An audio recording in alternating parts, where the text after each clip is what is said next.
Hey everybody, Who's Your Jedi here with another review for you. And this time I'm talking about episode 1 of season 3 of The Walking Dead. It's been a really long time since the last episode, and frankly, after season 2, I'm sure like a lot of folks out there, I was a little wary about what we were going to see in this season for a multitude of reasons that we don't really need to go into. I mean, everything that could be said about season 2 has been said by other people, probably better than I could ever say it. So, but let's try that again. In any case, I did approach this season with a little bit of trepidation, but I gotta say, after watching this episode, I'm hopeful. This is definitely a big improvement. There was a lot of storytelling going on. It was all pretty tight and well written, well acted. I really, well, to say right now, I don't have a huge amount of complaints about this episode. But let's get right into it. The first thing is, I'm a little disappointed at the way them. Yeah, I immediately say I don't have a whole lot of complaints about this episode, and immediately I launch into my complaints about this episode.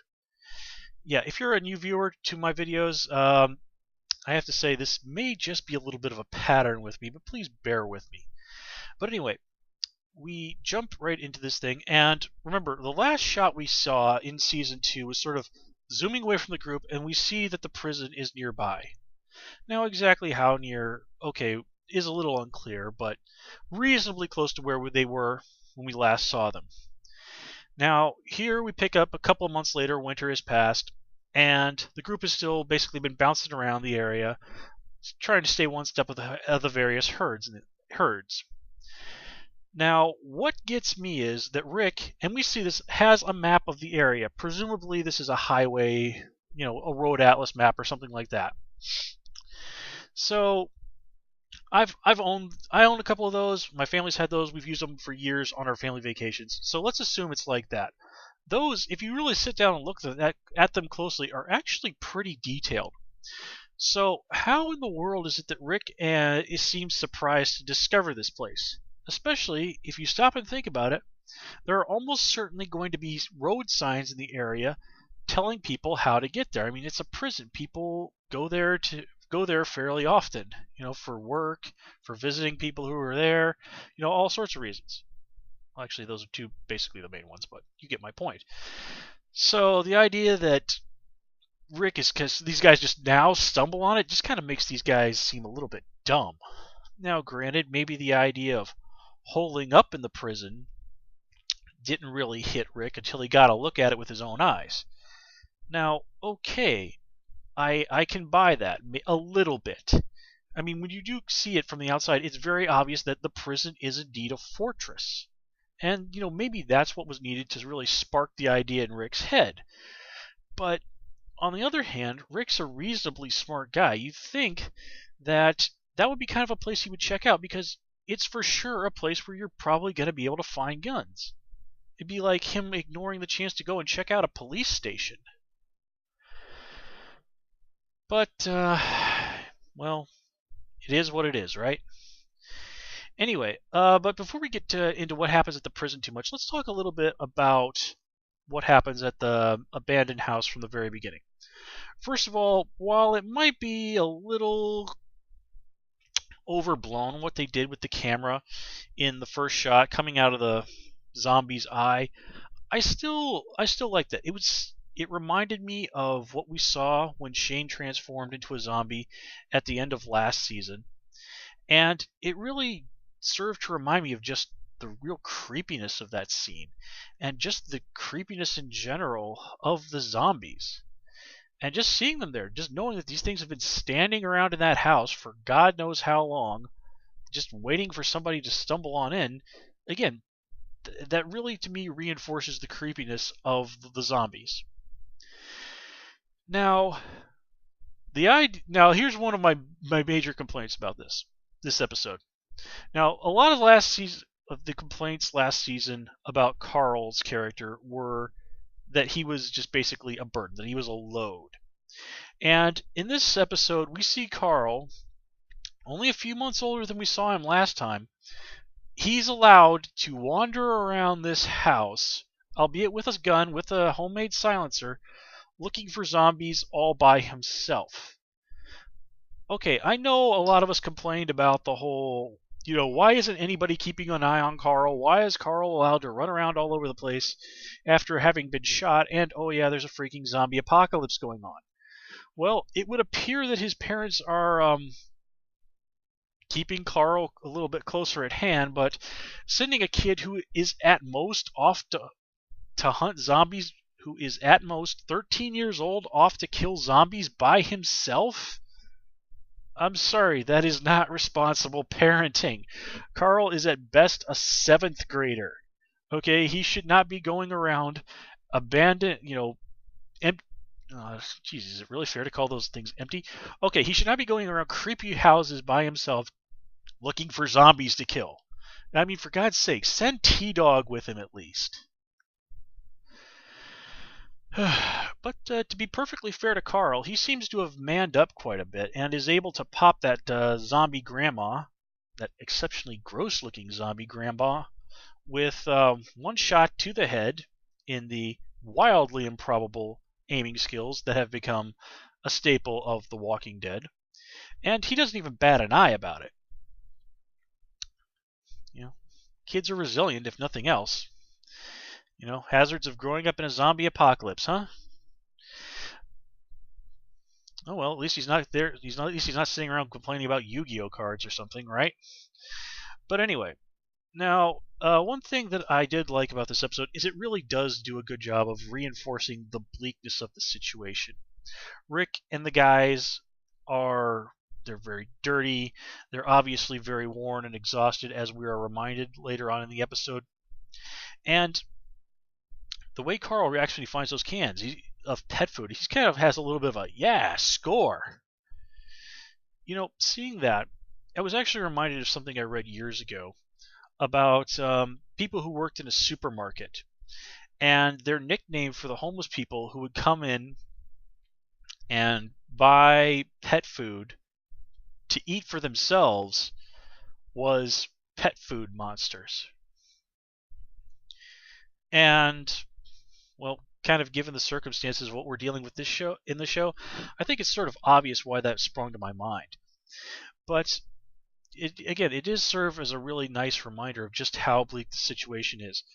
Within just several months of this, here we have perfectly ordinary people driven to the point of desperation that they're willing to sit around and eat dog food just to survive. Or at least they would have if Rick hadn't apparently been such a freaking food critic about the whole situation. Look, I understand that eating dog food is probably not the most tempting thing in the world, but you're not really in a position to pass up protein at this point, Rick. But not that it really mattered, as some zombies showed up and chased everybody off. Now, again, another complaint that people have constantly been leveling at this show is there's not enough zombies. Well, I've always felt that's kind of a BS complaint, because this show is not about fighting zombies. It is about the human drama that happens with the zombie apocalypse as a background. Plus, people running around trying to fight zombies every single episode would get boring. Alright? The zombies are always the omnipresent threat. Nobody ever forgets, except when it's convenient for the plot, that there are zombies around. But again, at the end of the day, this is not about how many times an episode people can shoot a zombie in the head. It is about the characters' interaction. It is about people trying to hold on to some shred of humanity in a world that has gone to hell in an absolutely spectacular and unimaginable fashion.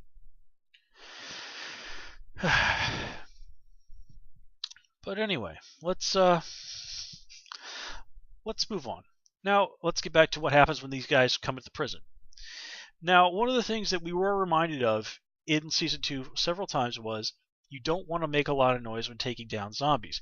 Because if zombies hear anything that sounds like it could potentially be food, they will follow it for God only knows how many miles. They will just keep going until they find some other reason to turn in a different direction.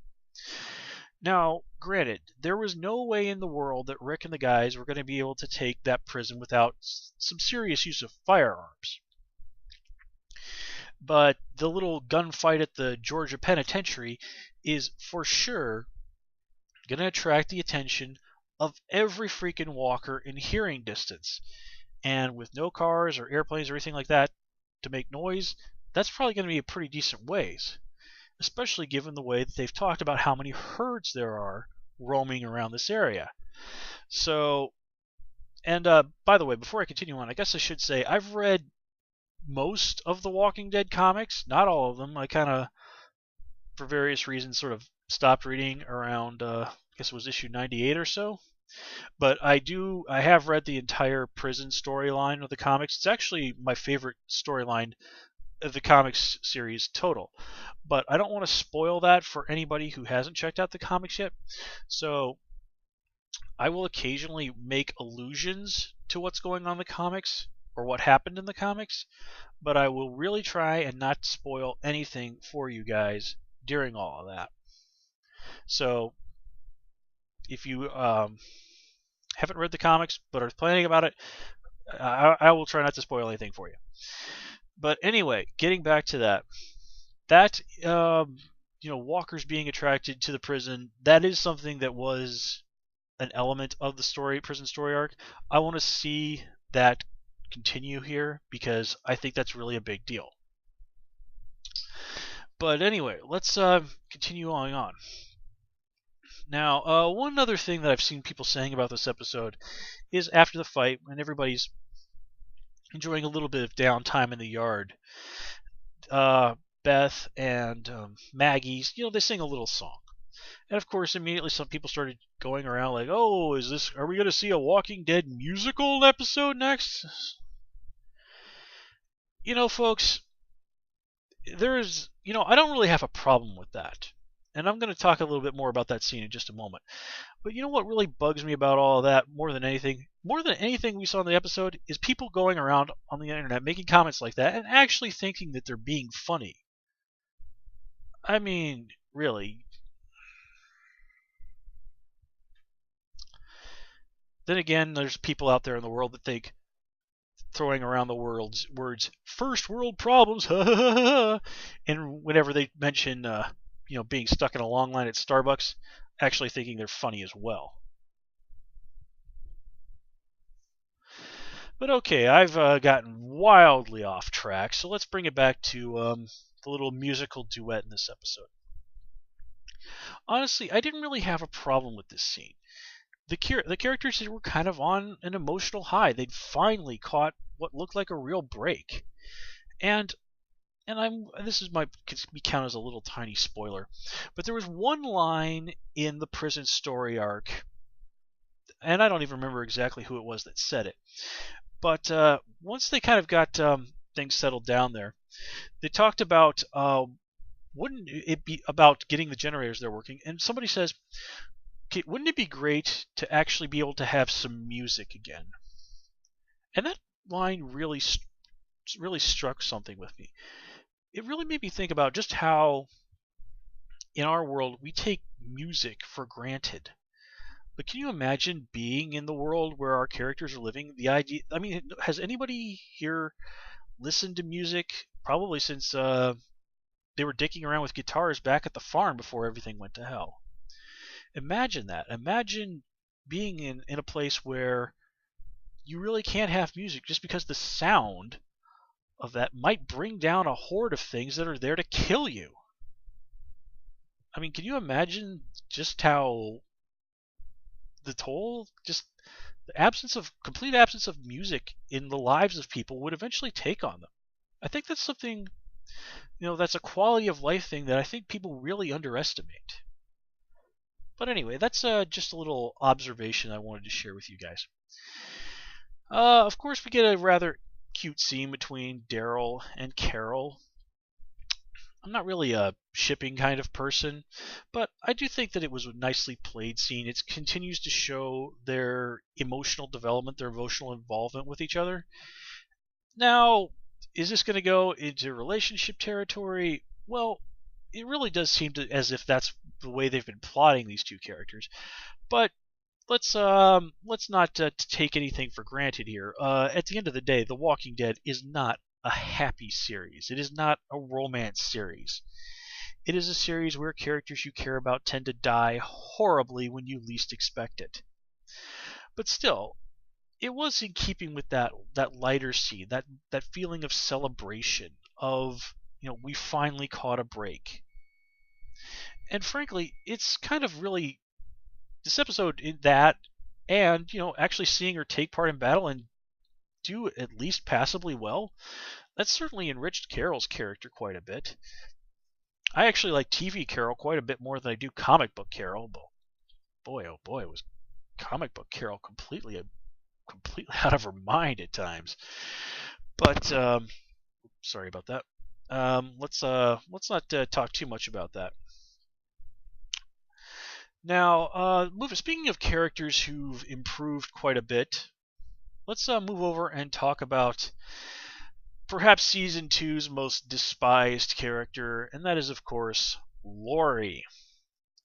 Now, I think, as I said, I really can't add anything to the various complaints that have been leveled against Lori, given the way things she did and things she said and all this other stuff that we saw in season two. I mean, it's all been done and said. There's no point in rehashing it. Here, at the very least, I will give Lori credit. She really seems to have stepped up. She's out there taking part in the battles, where before she really, really would not do that unless she absolutely had no choice. She seems to have found a better equilibrium with the other people in the group. And in general, she seems like she fits now, or at least better than she did last season, with the exception of her relationship with Rick. This is quite a bit more tense. Rick really is just sticking his head in the sand and just kind of going la la la la la. I don't want to think about this situation. And I mean, it's an understandable reaction given what's going on. But at the end of the day, it's not helping. All right. Lori does need Rick's emotional support to get through this. At least that is the ideal situation, and Rick is not doing that. Now, again, I really can't criticize Rick too much because he's having such a natural reaction to a really, really bad situation. But again, this is really a bad path to go down for Rick, and honestly, I don't really like this particular arc for his character. The way it seemed last time, it seemed that Rick had really just accepted that this was the way it was, and he wasn't really going to make a big deal about it. He had just accepted the reality of the situation. Here, he seems to have backed off a little bit of that and is just, as I said, trying to really bury his head in the sand and pretend that the question of who the father of Lori's baby is not an issue. And I don't think that situation is going to be able to last. But anyway, I think I've said what needs to be said there. Now, one thing that I do want to have to say that I liked is during the brief scene with our Andrea and her new friend, whose name I'm not going to mention because it hasn't been mentioned in the show yet, and also because I'm not 100% sure how you pronounce her name. I don't want to say it on this episode and then the next episode find out that it's pronounced a completely different way. So I don't want to look like a jackass like that. So I did like that scene with her, because again, we're getting a needed reminder of just how badass this lady is. But we also get a reminder that if you cut a zombie's head off, it will not die unless you destroy the brain. You must destroy the brain. And if you're familiar with the comics and you know some of the stuff that's coming up, well, you know why that's relevant. Now, I do think that we should have been given a little bit more information about just what's been going on with Andrea these last couple of months. Given the position she's in, it really makes the idea that she's been saving her new friend's butt all winter a very hard sell. And well, exactly how far do they think that they're going to be able to get with Andrea, sick?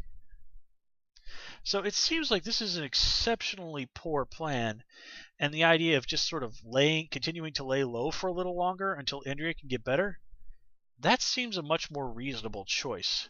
So, this really feels like the character's being dumb more than anything. Again, I remind you that just at the beginning of this review, I said I don't have too many complaints about this episode. Oh boy. Okay. Now, let's move on to our renewed attack on the walkers. What was happening there, especially with the way the other not main combatants were going about this. One thing about this drives me absolutely up the wall is the way they're constantly going up there, shaking the fence to try and get the walkers to come over, so that they can kill them. Jab their weapons through the little holes and kill them. Guys, for the love of God, put on some freaking gloves. I mean, you are sticking your fingers, little bits of tasty zombie McNuggets, right at the things. It's amazing one of these things hasn't bitten one of your guys' fingers off. I mean, seriously, put on a pair of freaking gloves. I mean, granted, it's the zombie apocalypse, but you're in rural Georgia. I'm sure you guys can probably find work gloves if you look around. Not that that might not do so good, because apparently zombies have some small degree of superhuman strength, which will allow a human being's mouth to tear through pants. Look, folks, I've never tried it, but I'm thinking that I'd have a pretty good hard time biting and ripping through a pair of jeans with just my teeth. Now, again, this is really just one of those things that you have to hand wave a little bit just for the sake of drama. But it still slightly bugged me to see that. So I'm gonna I bring that up to just throw that out there to you so you can make of it what you will. But anyway, speaking of which, now, did you notice in the scene where they come across some corpses that have obviously been killed and devoured by the zombies, that there's still some flesh on those bones? This is one of the great mysteries of zombie fiction, is why zombies never finish their meals.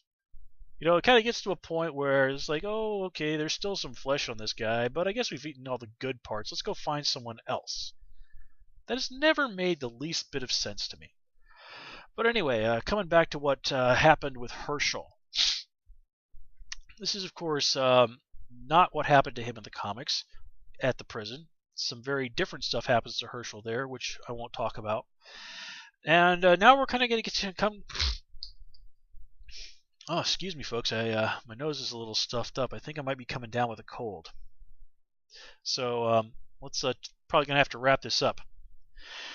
So it looks like we're going to get the answer to the question of whether or not you can save somebody if you act quick enough by amputating a limb if they've been bitten. I know some people have been wondering about that. Well, I guess we're going to find out the hard way, huh? Poor Herschel. But I have the feeling that this might prove successful simply because, one, I don't think Scott Wilson would have grown a beard and grown his hair long if he was going to die in episode 2. Also, there's more stuff going on with Laurie's baby, and like it or not, Herschel's the only doctor they got. So if he's going to die this season, I don't think it's going to happen until after Laurie's baby is born. And speaking of Herschel's dying, I gotta say, I don't think he has a very good chance of making it out this season. A guy missing most of one of his legs is not somebody who probably has a terribly long life expectancy in a zombie-infested world. And if that proves to be the case, it's going to be a real shame because Herschel's a great character. But, characters need to last in fiction exactly as long as they should last. When they've expended their usefulness, then it's either time to get them off screen or get them in the ground. Oh yeah, and before I wrap this up, speaking of characters who've improved this season, I almost forgot one of them. Even though we don't get to see a whole lot of her, I have to say that Beth has really improved. Last season, all we really got of her was her sort of half-assed suicide attempt. Here, just having her sing a little song, seeing her interact with Carl, and the fact that he obviously has a bit of a crush on her, it really has given her character really something to kind of work with emotionally. I'm starting to feel like I've actually, for the first time, really invested with Beth as a character. I really want to see what they do with her because uh, because her and Maggie and Herschel, they are really the only other family in the show besides Rick, Lori, and Carl. So that family connection that is really, in a way, such a driving force in there, we're getting to see that there, and I like that. Whew, yeah, definitely getting stuffed up. So let's see. Anything else? Nope. I think that covers everything that I have to say about this episode. Now, again, despite what I said at the beginning, despite this time that I have mostly spent complaining, I did feel that this was a really solid episode. This really felt like a return to what I liked about The Walking Dead in the first place. It's a show that had its scary moments, it had funny moments, it had exciting moments, there's some good action, and it was just a really, really entertaining hour of television, and I'm really excited to see what happens next, and I'm really excited to see what's going to happen this season overall. I think that this is we could definitely be looking at a return to, I don't want to say a return to greatness, but a major improvement. Let's go with that over what we saw last season. So with that said, folks, as always, please comment, rate, and subscribe. And of course, you can follow me on Twitter at Hoosier Jedi. And until next time, take care and have a good one.